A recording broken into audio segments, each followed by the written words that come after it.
Hello again, everybody. Great to have you along for yet another edition of Conversations of Connection. I'm Scott Murray. Hi, I'm Dr. NinaRios-Doria, and welcome to Mental Wellness in Sports and Life as well. Yeah. Well, here we are, mid-July. Do you believe it? This is unbelievable. I don't. It's flying. Time is flying by. Last year and a half been kind of crazy. How about you? Yeah. Do you feel the home stretch? Are we really out of this thing yet? You know, I hope so. But I feel Don't we good. all? I feel like we're kind of living life right now. At least I understand. mean, I have been, but I feel like everyone's out again. Everyone's connecting. We're able just to have more relationships and get out and have some fun. Well, you talk about mental wellness in sports and in life, and certainly we all have a story or two to tell about what we all have endured through this pandemic. And it is hard to believe that we go back to January, February of 2020. So it's been 15 months, or 18 months, been a year and a half. It's been a long time. So let's do this, if you might, Dr. Nina. Let's go back to when it all first started. And now, not knowing what to expect and where we were going and what we were going to be a part of. Yeah. And now, a year and a half later, you, as a psychologist, having endured this, gone through it with your family, with your friends, and with your clients. Yeah. So let's talk about you, though, personally. Knowing all that you do about mental illness, mental wellness, and how to be positive and productive in our lives and not have to go through the anxiety that so many people have been a part of. How about you? How do you feel now, and what did you learn from all that we were a part of, having never been through that before? What I learned is the value of relationships and the value of people in your life. When you go through struggles and stress, and during the pandemic, there was so much isolation going on. And so for me, I've always been a connector and reached out to friends and to people that I care about. But for me now, I was really being intentional about reaching out to people that I knew that were probably isolated or alone or struggling financially because of COVID. So I was really intentional about reaching out to people maybe that I haven't and continue relationships in my life. So for me, that was really good for my mental health, and really just getting out there mostly and being fearless in many situations where some people would be fearful. I was just getting out and doing my best to live life the best I could in that situation. Okay, that's great to hear what you did. Yeah. Now, as you look back a year and a half later, what did you do that maybe you would have changed if given the opportunity now? Maybe nothing. Or what did you do that you say, you know what, I am so glad I did that. If I'm ever in that scenario again, and hopefully we'll never have to endure anything like that, but what might that be?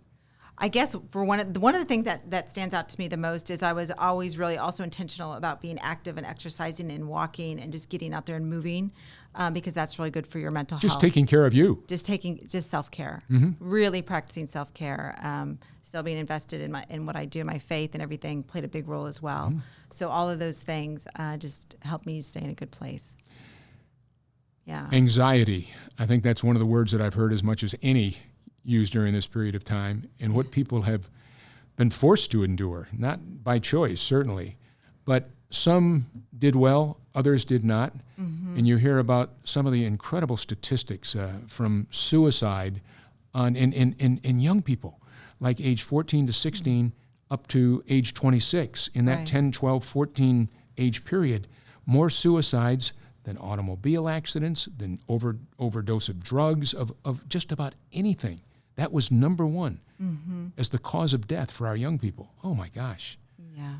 What comes to mind when you see all that we do? And then other things that we might not be aware of, that you see people trying to now at this point, as we come out at the other end, continue to fight and try and get over what they've had to endure. You know, I think what we're fighting is fear. There's a lot of fear still today, and the media doesn't help us with that a lot. So we have to stay away from social media and just the media in general, because there's a lot of fear that they bring out and scare people.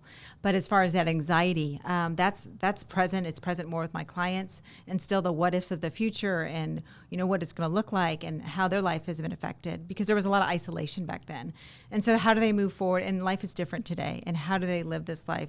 And it's just a little different. How do they live it in a mentally healthy way? And so I'm glad we have this program to talk about that, because I think it's so important now to focus on the mental wellness of ourselves. Well, we're both really excited about our special guest. But before we get to that, I don't mean to throw you under the bus here when I ask you this question, but if I had some problems, or I had a friend or a family member or anybody that had some issues, to clients out there, to anybody that might be watching or listening, 3 things that come to mind that as we now move forward, you should say, having seen what you have seen, make sure you do this, make sure you do this, be cognizant of this all the time, stay focused on this, are 3 things that come to mind that we should now have become a part of our lifestyle so that we are ready to overcome anything like we all have had to endure? I think 3 things for sure. Number 1 is be careful about what you're exposing what you're looking at, what you're exposing yourself to when it comes to TV and social media, because that's a big one with my clients. Okay. Puts them in a negative place, so be aware of that.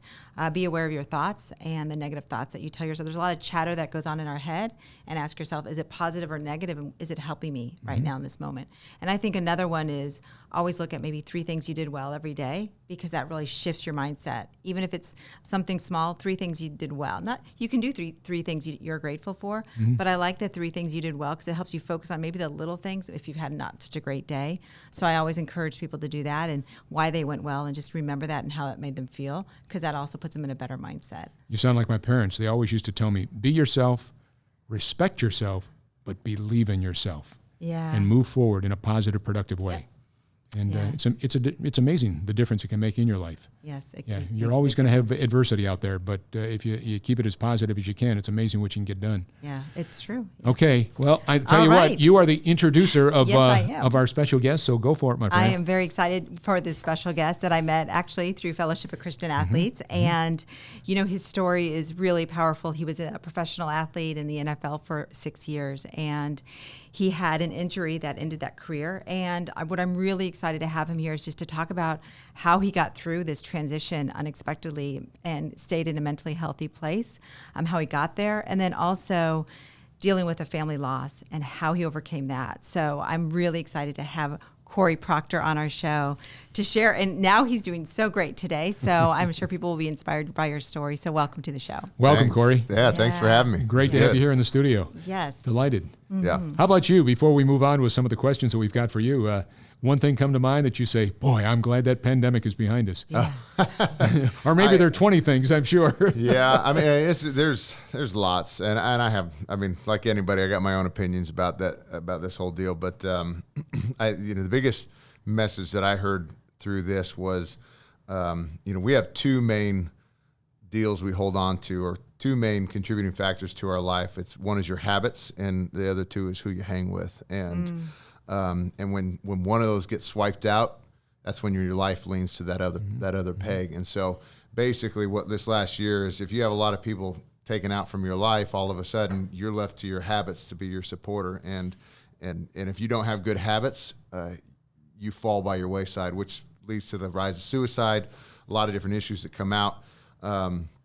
And it just exposes who you are. So there's big deals where you got to know both. You got to have build up your habits, and it could be your eyes, like you're talking about. What we're looking at, your eyes or your lampshade to your feet, right? Your eyes direct where you walk. But to me, I can't lose my brothers. I got to go.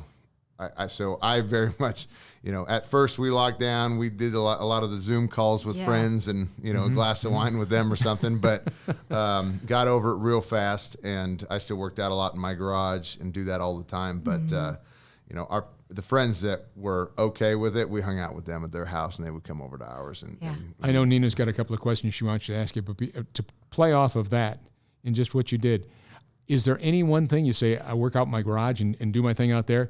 How about something that you never did before that now has become literally a regular or daily part of your lifetime or your life, in which you never did before? But you know what? Blessing in disguise. I try to look at the positives of everything. And even though that doggone pandemic was a total negative, I do this now that I never did before. Anything come to mind? I wouldn't say anything that I didn't do. It deepened my faith in certain areas. The good thing about this, I think it exposed people that weren't serious about areas in their life, and it kind of took those by the wayside. And the people who were serious, it strengthened those. Great answer. People. Great answer. For me especially, I think was good for a lot of people was it forced home time. Right, it forced you to be with your family, and it exposed the areas where people were struggling in that. Right, so we all of a sudden divorce rates chopped up too, in a big way. Well, that exposes not just your relationships, it exposes yourself. And so if my wife and I are fighting, I'm a big contributor in that. And so I got to be reflective on what the problem is there. But what I loved about it was, we're getting out riding bikes with our kids, and I'm hanging out with baby girl, and she just wants to hang out with me. And that's the best. It's exactly why I asked that question, because I can't tell you how many young couples I've heard of that have young children that haven't, their children are still at home with them. And they say, you have no idea. It brought us together, and yet I know others that it sent them apart. Yeah. But isn't that true? And I'm sure you found that with some of your clients as well. Yeah, it's so interesting because you're right. People that were home, either they really loved it or they really struggled. And then they had to kind of face what was going on in their family system, and it was not easy for many people. So, yeah, I love that you have such great relationships and you got out there, because I think that is so important for our mental wellness today. Oh, absolutely. Yeah. Absolutely. So I don't know where to begin with there's so many, you've got so many stories, but I think just the fact that, after reading more about you though, and just the fact that you had to go through here, you're playing football and you're in the midst of just doing so well in your career, and then you had that injury, kind of walk us through what you were going through mentally and then how you kind of pushed through that. Oh, it was tough. It was a tough place then also, because I've always been this really coachable guy in football. Could follow orders in a great way, and then I kind of let the enemy get to me a little bit in my last couple of years playing, where you can call it politics of the game or whatever, right? We've all been there in a job where the boss is trying to replace you, or maybe you don't think he likes you, and you let it get to you in the wrong way. And so it was getting to me in the wrong way. And so when I was in Miami, I was fighting with my coach, and it was a bad day. Even the day before I got hurt, I got into a fight with my coach, and we're just doing a walkthrough.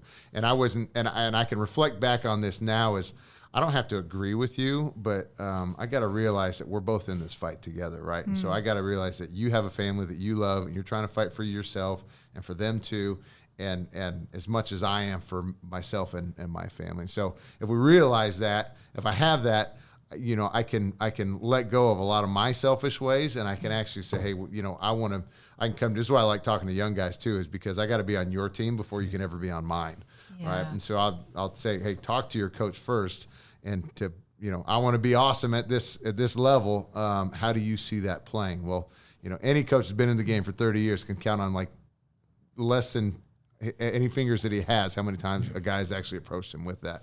But I didn't at that time. So I let my own ego get in my way. We got into a fight, I think, and the next day was a Thursday night game, week before Thanksgiving, against Chicago. Ruptured my patella tendon on a little short alley screen that we had trying to get a quick first down. And there's a good picture of me laying on the ground and our receiver, Devon Best, stepping on top of me. And I'm like, man, you got to have some respect for your guy who just went down.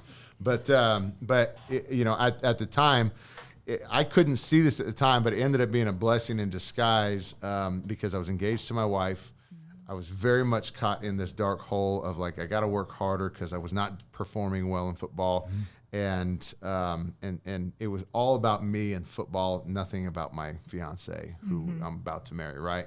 And so the realization I'd come to later was like God basically chopping me down, say, hey, I'm trying to make a husband, not a football player right now, so I need your attention more than you're giving it. And so it ended up being a great thing, but it was tough going through it because obviously this is something you poured your whole life into up until this point, and I really wasn't about anything else. And so, to have you go through this, and this is where a lot of NFL or athletes in general get jaded by the game, is you get hurt, they let you go, and all of a sudden nobody wants to talk.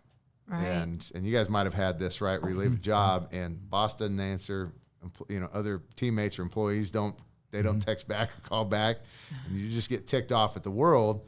And it all kind of just piles on itself, and even so much, we're forced into these different things. Tried to come back from it, didn't work. Where you start having some really destructive thoughts, right? And so went through that, but the thankful place where I came from was we went to New Jersey. I was trying to come back to play ball. I had my wife at the time, and this is where we grew in our relationship in a big way because we got to spend all this time together. But we had people that were put around us that were strong families who's ended up being a huge influence on me. The Teresa family in New Jersey. Anybody listen to this? Frankuch. But Frank and his wife Mindy. But I got to watch how this guy operated in his business and his family. And he was such a strong presence in both of those. He loved his family like crazy. His kids were so powerful, and like they loved each other, him and his wife. Anyways, I got these good people around us. It just, because I had that surrounding, it propelled me to a place to eventually come to this, like, I got to do something for myself. And Megan and I, so I'm like, we got to make our own decisions besides waiting for a phone call to show up that never would.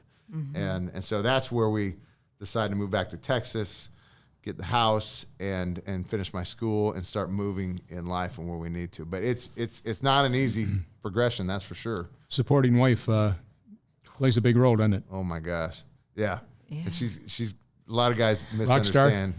Rock star? Oh, she's biggest heart in the world. She'll stab you in the jugular if you need it, right?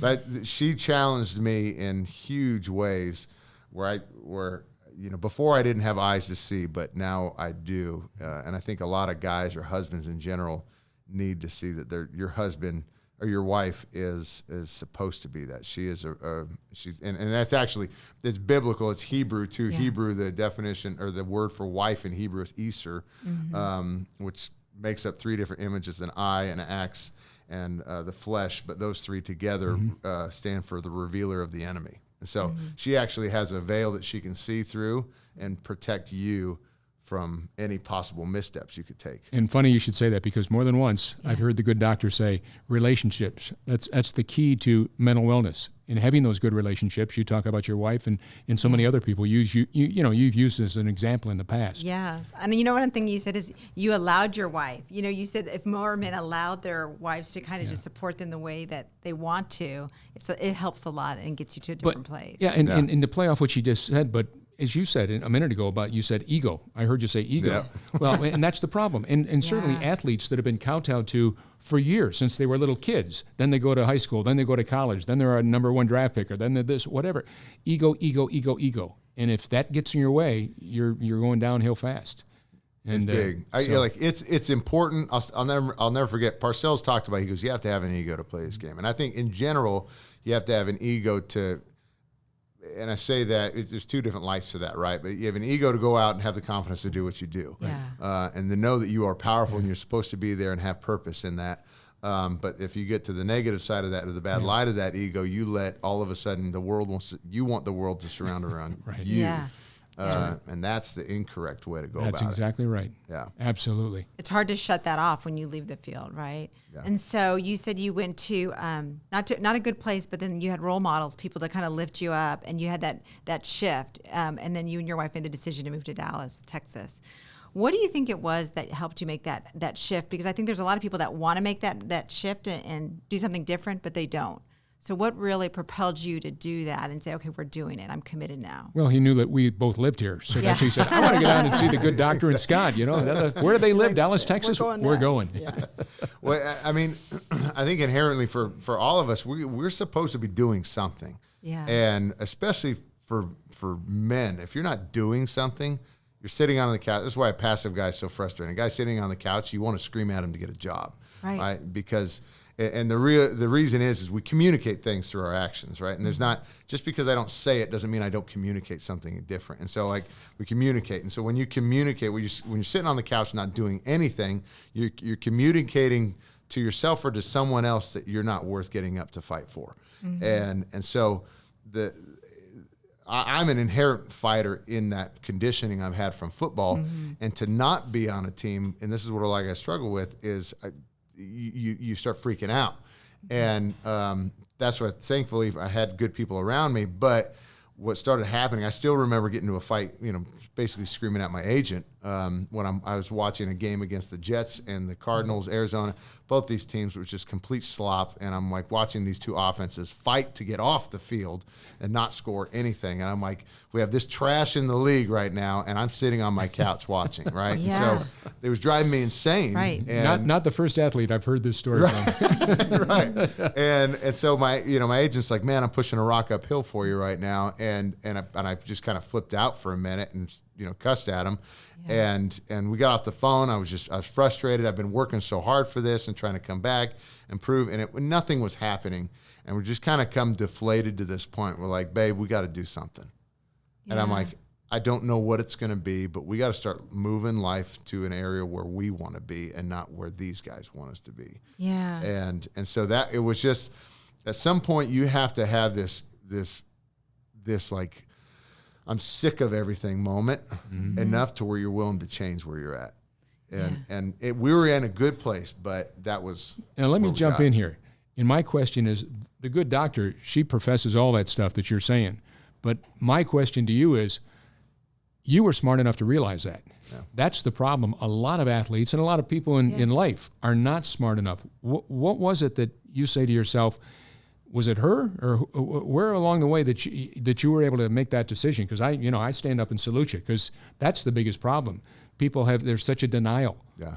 And they're not smart enough to. Would you not agree? Yeah, that's often. Yeah, I've heard her say that over and over and over. So how come you were smart enough to do that? Where'd that come from? I mean, I think all the people that I've been around, my relationships, being around. Yeah, my parents. I mean, both my parents are remarried, but my dad he worked around the clock as a full-time veterinarian, large animal vet, mostly thoroughbred horses. And so I saw this guy work in the middle of the night. He'd get up in the middle of the night and go. And my mom had 3 jobs at one point. And so, I came from an area where, work ethic was never an issue for me. And so, but that's the thing, was where, like, all of a sudden I've seen them do so much, and I had people around me doing so many things. For me not to do something was driving me insane. And so I don't know if it was this combination of those, but it was just this point where you're fed up with life, or you're fed up with your situation, where you got to have a moment. And the good thing about my wife, Megan, is that she would have enough presence to add expansion to it, right? Where like, okay, you would have this big blow up moment, and we say, we got to do something. And she goes, okay, what do you think we should do? Or what if we did this or this? She actually brought solutions to the table. And this is what I love about my wife. And so, I mean, I would encourage anybody who's going through something like that, to look back on yourself. You might not like your boss, but it's up to you to change the situation. Right. I can't control my boss. I can't control other people. I can control me. Right. And if I can control me, I can influence a situation to a big degree. And this is why I'm like, yes, a lot of people help me, but I'm the one that has to spur that conversation to get any help to come towards my direction. And so I don't know how to fully answer that question, but you did. You answered it. Yeah. Okay. And again, the supporting staff and the relationships, they're key. Yeah. You didn't have to do it by yourself, but you took, what the foundation that your parents had given you, even though it was subliminal of sorts. You didn't realize what they were doing at the time, but you remembered. And then, of course, with your wife, so good for you. Good for you. And just the modeling of the parents, and it just seems like one of your values is just hard work and probably perseverance and pushing through. And so by doing taking the control back, you were able to do the hard work and do whatever you needed to do. And that probably felt really good to do something and have the control back, like you said. It's a big deal. Yeah. I mean, it's so many people. This is where a lot of men, especially too, we give away control. Women are, I tell you what, so like, I know you'll get into what I'm doing now, but like my clients that I deal with, over 80%, the woman is the activator. Right. Which is insane to me. You think of the man as a go-getter, right? But like the woman is the one who gets things done. Yeah.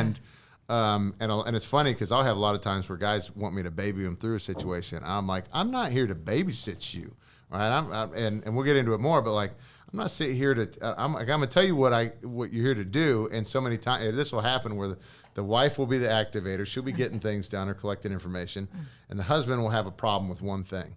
And he'll be like, well, this is what I think we need to do. And all of a sudden the wife will look over and be like, are we hiring him or are we hiring you right now? And it cracks me up. Yeah. But you probably have to do a little marital counseling, right? Oh, totally. but what this is what I love is activate guys, or activate people in general, but especially men. Like, get them moving. Yep. Get off your butt. Start fighting for your family and for the people that you profess to be the most important part, but you don't really act like it. And so, end of conversation. I mean, that's what it's all about. Right.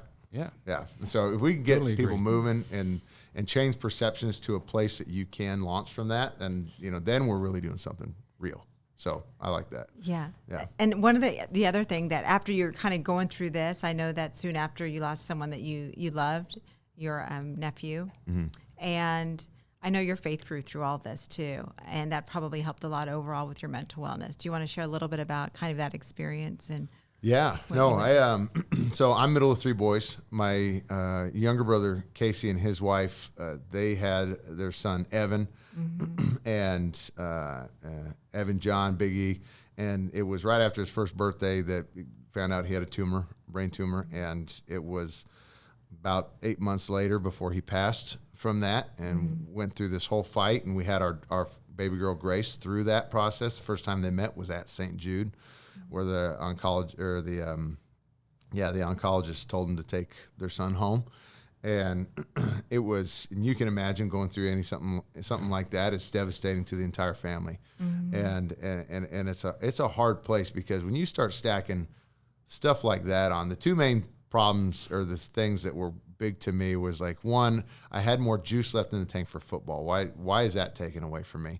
And then two, why would you take this perfect gift away in this child, right? And then give me a gift on top of it. I'm like, this doesn't make any sense to me. And so we took a very FU approach to God, in a big way. And cracks in the family turned to craters, and so it was turned into a really bad deal. And so, but we ended up trying to walk through this, and get invited to church. End up having a vision of my nephew at church during worship, during the music portion. And it just kind of had this like coming down of the wall, not like give my life to Christ, but come back the next week. And so all of a sudden I'm in this environment, and not to make this scriptural, but like Romans, it talks about, to gain faith, we have to be around the Word and the Word of Christ. And so I'm in this environment where God could operate on me right now. And so that's where I got turned into a consumer. And so for some reason, something happened during that. What started out as an assignment in my men's leadership group, or the men's development group, was we were just reading leadership books like John Maxwell and stuff, and I love that. But it was, what started out as an assignment all of a sudden turned into just a rage of fire that I couldn't stop reading or eating as much as I possibly could. And the problem with so many leaders or anybody else out there is you're trying to pour from an empty cup. And you don't have anything in the tank, you have nothing to give. And so all of a sudden I'm consuming and eating so much information, messages at church, TED Talks, everything you can give me, podcasts. I had all these stories, all this information, and all of a sudden it's like I had substance. And what was crazy was I started having revelation after revelation after revelation. And what came from this place of like, why would you do this? Right? Why, God, would you do this? Or why would these horrible things happen in my family? To all of a sudden having these revelatory moments of empowerment. And Genesis 1:26, 1 through 25 is all singular use of everything. God made this, God made this, God made this. 1:26 is the first plural use of anything, where God says, we'll make man in our image. He's talking about the Trinity, God, the Father, the Son, and the Holy Spirit. And first time I was sitting there thinking about it is you think about Genesis to Revelation, what happens before you make a building? You're creating a plan, right? I got to create a plan for the building to operate. Well, God knows there's going to be a fall, and he says to the group, he's like, what are we going to do for the fall? And his son is the one that says, I'll do it. I'll take care of it. You can imagine as a dad or a parent, if your son is the one who steps up and says, I'll take it, and how much intense sorrow that would fill you with, but intense pride at the same time, knowing he just took it as his choice. And it was one of the first times I ever had the realization, what if Evan had the choice? Like, God talked to him beforehand and said, hey, in order for me to get to you and your family, something big has got to happen. He's the one that said, I'll do it.